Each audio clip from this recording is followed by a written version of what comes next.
The train had not even stopped moving when Eliza Cole felt something was wrong.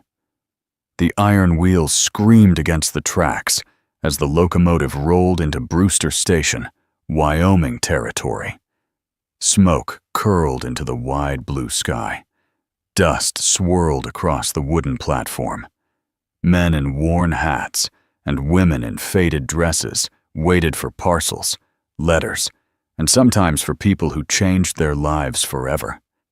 Eliza stood at the edge of the passenger car, her gloved hand tight around a folded letter that had carried her across the country. 6 days, 3 trains, 2 sleepless nights in loud stations, and one decision that could not be undone. She stepped down onto the platform, every eye turned toward her. She knew she did not belong here. Her dress was wrinkled from travel. Her boots were too clean. Her accent would sound too soft. But Boston clung to her like perfume in a cattle yard. The Wyoming air was dry and sharp, stretching out an endless land under a sky so wide it made her chest feel small. But she had not come for comfort. She had come for survival. Her fingers brushed the small Derringer pistol hidden in her coat pocket. Her father had once told her that a woman alone must learn to protect herself. She had listened. It had not been enough before. She searched the crowd for the man whose name had become her last hope. Caleb Hart. She saw him standing apart from the others. Tall, lean, hat in hand. He looked carved from stone and dust. His shirt was clean but faded. His boots carried years of work. His eyes were the color of gathering storms. Their gazes met. For a second, something moved between them. Recognition. Curiosity. Something fragile and uncertain. Then his expression hardened. Eliza gathered her courage and walked toward him. "Mr. Hart," she said gently, her voice steady, even though her heart pounded. "I am Eliza Cole. We have been corresponding." She held out the letter. He did not take it. He did not even look at it. The platform went quiet. Conversations died mid-sentence. The wind itself seemed to pause. Caleb Hart's voice came out low and flat. "I did not write that letter." The words hit her harder than the long journey west. "I beg your pardon?" she asked. "I did not write it," he repeated. "I did not send for a mail-order bride." Whispers rippled through the crowd like dry grass catching wind. Eliza felt heat crawl up her neck. She felt the weight of every stare pressing against her back. A woman traveling alone. A stranger. A mistake. But she did not crumble. She kept her chin high and her voice calm. "There must be some misunderstanding." "There is no misunderstanding," Caleb said. A woman stepped forward from the crowd, her smile thin and sharp. "Well," she said sweetly, "how embarrassing. Perhaps the lady should return to wherever she came from." Eliza did not look at her. She kept her eyes on Caleb. Before he could speak again, a small voice broke through the silence. "I wrote it." The crowd froze. A boy stepped out from behind Caleb's leg. He could not have been more than 8. Dark hair that refused to stay flat. Blue eyes too serious for his age. Patched trousers. A shirt mended more than once. Caleb looked down at him. "What did you say?" The boy swallowed hard. His hands were clenched tight at his sides. "I wrote the letter." "Pup." A sound like shock moved through the town. "You forged my name?" Caleb asked quietly. "Yes, sir." "Why?" The boy's voice trembled, but did not break. "I thought if someone came, you might stop being so sad." The words hung in the air like a prayer. Eliza felt something crack open inside her. Caleb crouched down until he was level with his son. "You invited a stranger here," he said. "You understand what that costs her?" The boy's eyes filled with tears. "Yes, sir." "And you understand what you have done?" "Yes, sir." Eliza looked at the child. She saw desperation, hope, love so fierce it had turned into courage. She recognized it. She had once made choices like that herself. She cleared her throat softly. "You can send me back," she said. "I understand." The boy moved before anyone else could. But he rushed forward and grabbed her hand. "Please do not go," he whispered. The grip of his small fingers was stronger than she expected. The sharp, smiling woman opened her mouth again, ready to strike. But Caleb stood up. He looked at Eliza for a long moment. Something shifted in his face. Not warmth. Not welcome. Decision. "My son picked you," he said at last. "That means something in this family." The crowd gasped. The woman sputtered in outrage. Caleb ignored them all. "She will stay at the ranch," he added. "We will figure out the rest." He took her carpet bag without asking and walked toward a waiting wagon. The boy tugged her hand, his face lighting up for the first time.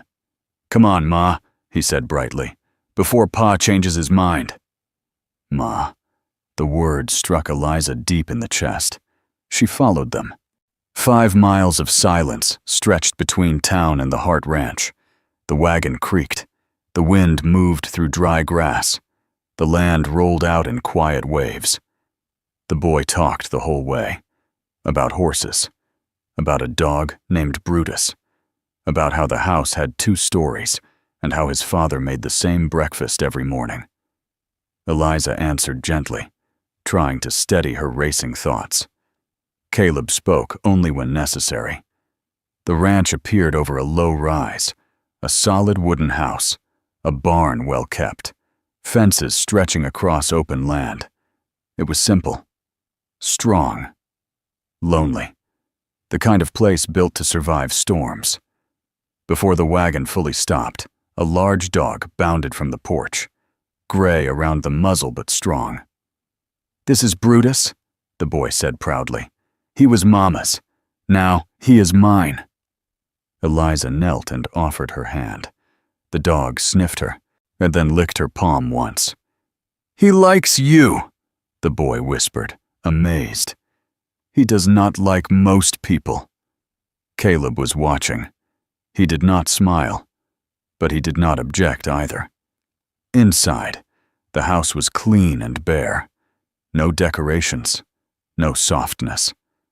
Everything felt stripped down to survival. The kitchen held a wood stove and a scarred table. The sitting room had 2 chairs and a cold fireplace. The air carried a faint scent of dust and something older.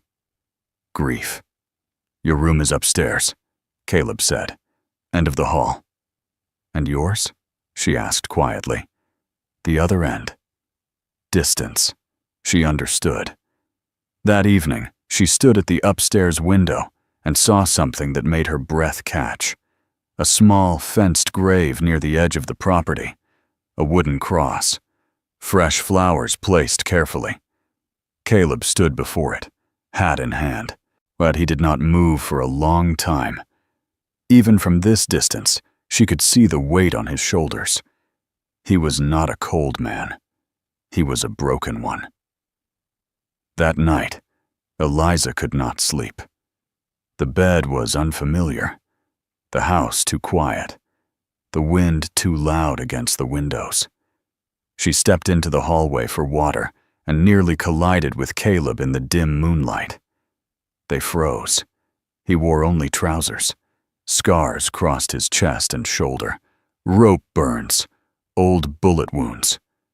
"You cannot sleep?" he asked. "Strange bed," she replied. A pause. "Strange house," she added. He studied her. "You are free to leave in the morning." "And your son?"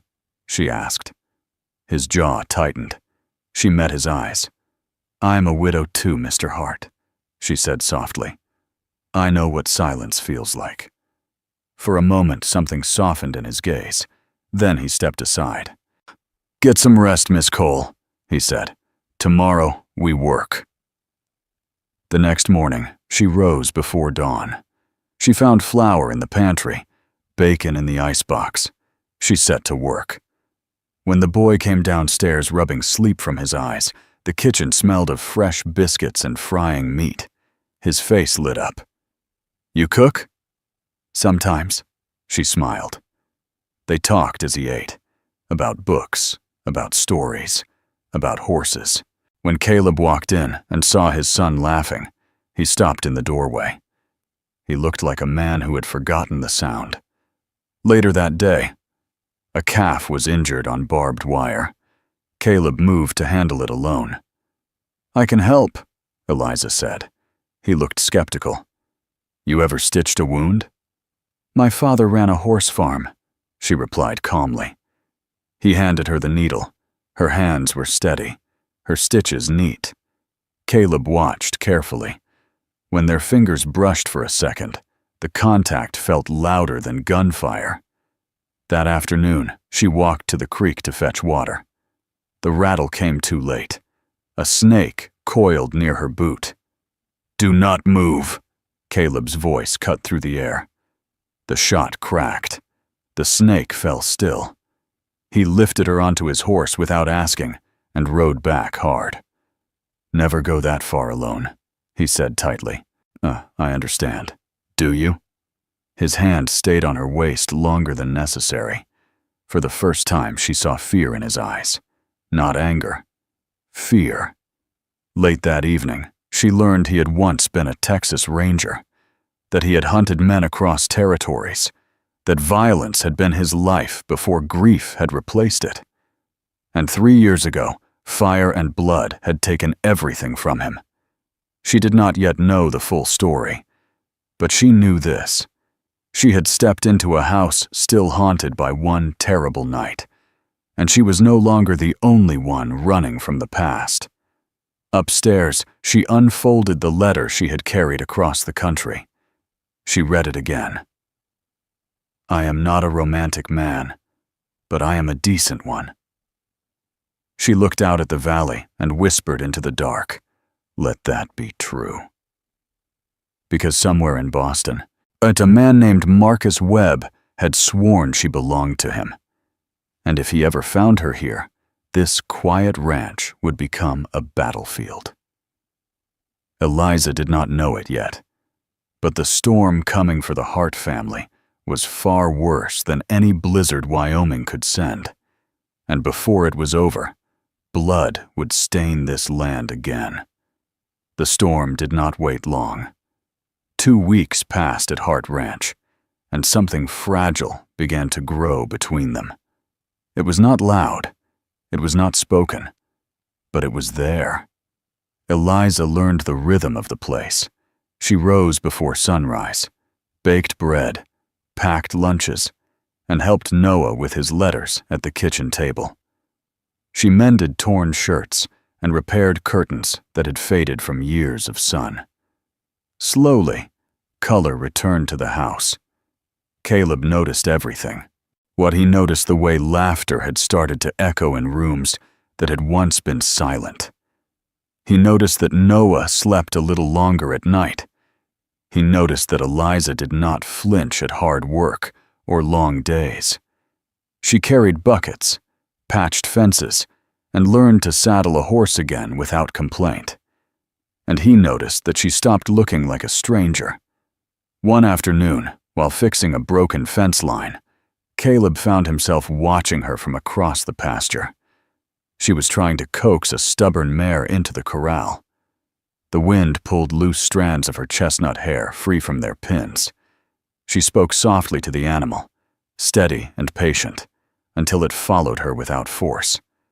She did not break things to control them. She calmed them. That evening, Noah brought out a small folded paper from under his pillow. "I want to show you something," he told Eliza.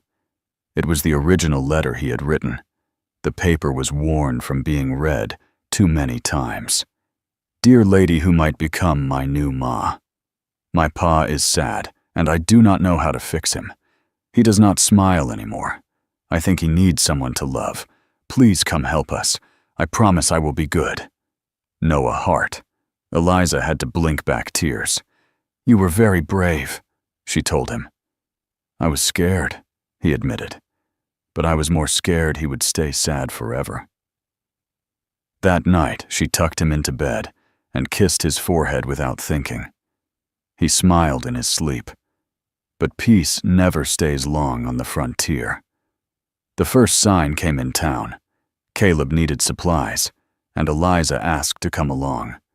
Noah stayed behind with Ruth Mallister, who ran the town restaurant and had quickly become Eliza's quiet ally. Brewster was busy that afternoon. Wagons rolled down the dirt road. Men gathered outside the saloon. Women whispered behind gloved hands. The whispers changed when Eliza stepped onto the boardwalk. They were not curious whispers anymore. They were uneasy. Inside the mercantile, Clara Brennan appeared again, her sharp smile still intact. "Still here, I see," Clara said lightly. "I assumed the novelty would wear off." Eliza held a bolt of blue fabric calmly. "Some things are not novelties," she replied. "Some things are choices." Before Clara could respond, Caleb stepped to Eliza's side. "Something you need, Clara?" he asked. Clara's eyes flicked between them. "Just conversation." "Find it elsewhere." Clara left stiffly, but the tension lingered. Outside, Caleb spoke briefly with Sheriff Thomas Brennan. The two men had once ridden together as Texas Rangers. Now Brennan wore a badge and a tired expression. "Strangers passed through last night," Brennan said quietly. "Hard men, asking questions." "About what?" Caleb asked. "About you, about the ranch, about a woman from Boston." Eliza felt her stomach drop. Boston. That evening, at the post office, she found the letter. Expensive paper. Familiar handwriting. Marcus Webb. Her fingers trembled as she opened it. "Dearest Eliza, did you truly believe Wyoming was far enough? Your husband owed me. A wife inherits her husband's debts. You have had your adventure. Now it is time to come home. I know where you are. I am coming for what is mine. Marcus." The world narrowed. She folded the letter quickly before Caleb could see it. She should tell him. She knew she should. But fear is an old habit, and Eliza had survived 2 years by hiding. That night, Noah screamed. Eliza ran before she was fully awake. Caleb was already there, holding his son. As the boy thrashed in terror, "No, Mama!" Noah cried. "Do not hurt her!" Caleb's voice broke as he tried to calm him. Eliza sat beside them and began humming softly, a lullaby her own mother had once sung. Slowly, Noah's breathing steadied, his eyes focused. "Ma?" he whispered. "I am here," she said. After he slept again, Caleb leaned against the hallway wall. "He has not slept through the night in 3 years," he admitted.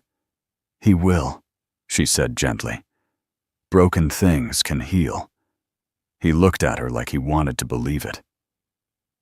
The next afternoon, Eliza saw them together in the corral. Caleb teaching Noah to rope.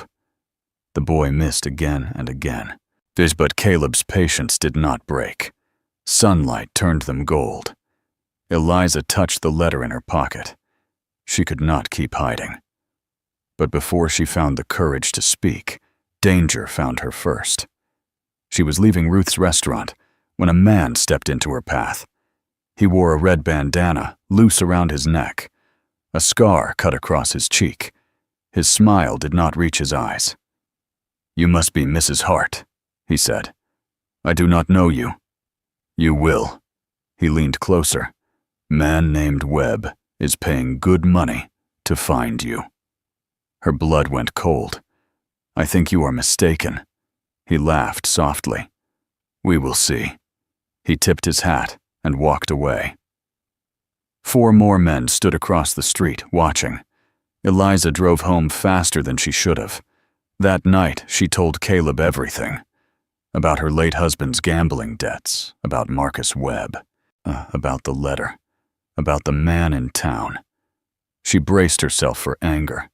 Instead, Caleb's face went still. "You should have told me sooner," he said quietly. "I was afraid you would send me away." He stepped closer. "Send you away?" His voice was rough. "You think I would do that? I brought danger to your home." "You are my home now," he said before he could stop himself. Silence filled the room. Webb was coming. Caleb walked to a locked wooden box on the dresser. He opened it for the first time in 3 years. Inside lay a silver ranger badge and a revolver polished from long use.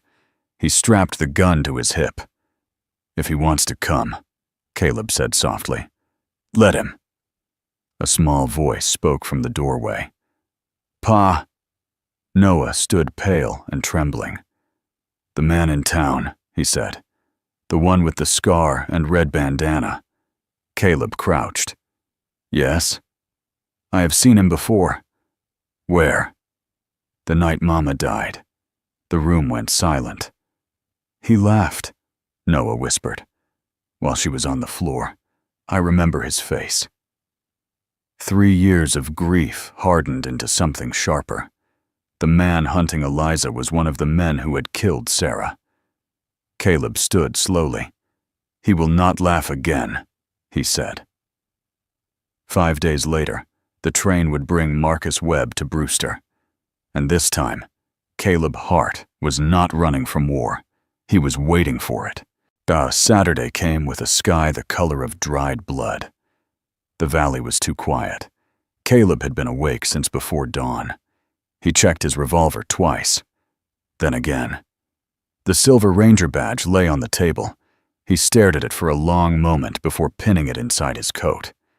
He was not a ranger anymore, but he was still the man who had worn that badge. Eliza stood at the kitchen window, rifle in her hands. She did not look fragile. She looked steady, calm in a way that only came when fear had burned away and left something stronger behind. Noah stood beside Brutus near the cellar door. "Remember what we practiced," Caleb told him gently. "If shooting starts, you take Brutus and go to the root cellar. You do not come out until I say." Noah swallowed hard, but nodded.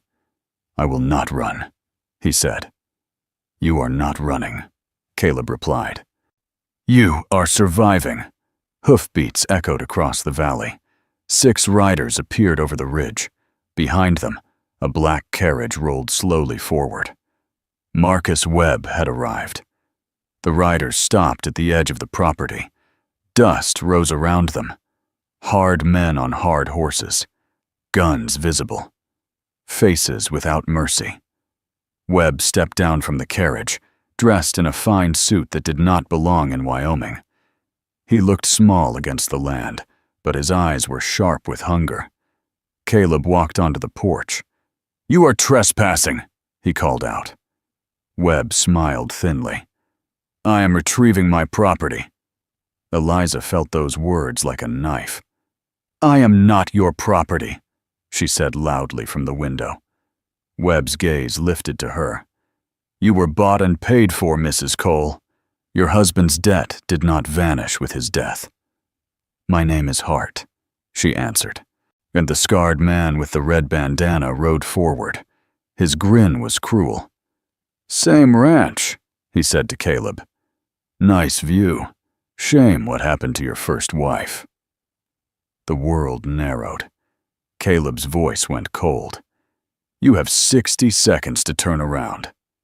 Jesse Dalton laughed. "You going to count?" He went for his gun. Caleb did not count. He drew and fired in one motion.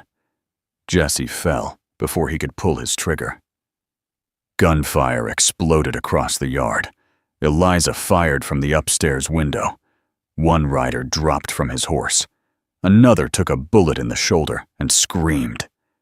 Caleb moved like smoke and memory.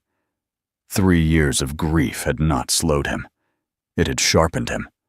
A rider tried to circle toward the barn. Caleb shot him from 30 yards. Webb scrambled back toward the carriage, shouting orders that no one followed. Yet the fight was fast, brutal, loud. One of the men threw a torch toward the barn. Flames caught dry wood instantly. Caleb sprinted toward it. "Cover me!" he shouted. Eliza steadied her breath and fired again. A man aiming at Caleb dropped into the dirt. Inside the barn, smoke filled Caleb's lungs. Horses screamed in panic. He cut them loose, slapping their flanks to drive them out. A bullet grazed his side. He did not stop. He burst back into the yard just as Webb slipped through the back door of the house. Eliza heard the door before she saw him. She turned. Marcus Webb stood inside her kitchen, pistol raised. "End of the road," he said calmly. Her heart pounded, but her hands did not shake. "Leave," she said. "You belong to me." "I belong to no one." He moved closer. "You always had fire." "I enjoy breaking that." For 1 second, old fear tried to take hold. But she was not the woman who had run from Boston. She was not alone. From the cellar steps, a small voice shouted, "Get away from her!" Noah stood there, pale but fierce, Brutus at his side, growling low. Webb turned toward the sound. That was enough. Eliza reached into her apron and pulled the small pistol Sheriff Brennan had given her. She fired. The bullet struck Webb's leg. He screamed and fell. But as he fell, he fired blindly toward the cellar. Brutus lunged. The old dog hit Webb's arm with full force. Teeth sank deep. Another shot rang out.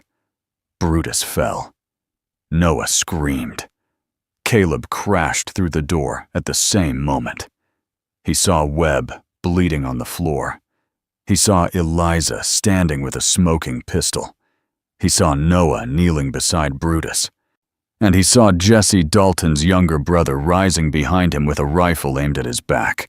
A single shot cracked from the doorway. Sheriff Thomas Brennan stood there, rifle steady. Dalton fell dead before he hit the floor. Silence followed. The remaining riders fled. Webb lay on the kitchen boards, clutching his leg. "You ruined everything," he hissed at Caleb. Caleb walked toward him slowly. "You did that yourself." He did not shoot him. Instead, he kicked the pistol away and let Brennan clap irons on his wrists. But victory felt hollow. Noah sobbed over Brutus. The dog's breathing was shallow. Blood stained his gray fur. "He saved me," Noah whispered. Caleb knelt beside his son. His hands shook as he touched the old dog's head. Brutus licked Noah's hand once. Then he went still. For the first time in 3 years, had Caleb Hart cried openly, not for revenge, not for rage, but for a loyal dog who had protected his son until the end. Eliza wrapped her arms around them both. The barn smoldered. The yard was torn. Smoke drifted into the rising sun. But they were alive. Dr. William Mercer arrived within the hour. He stitched Caleb's side and shook his head.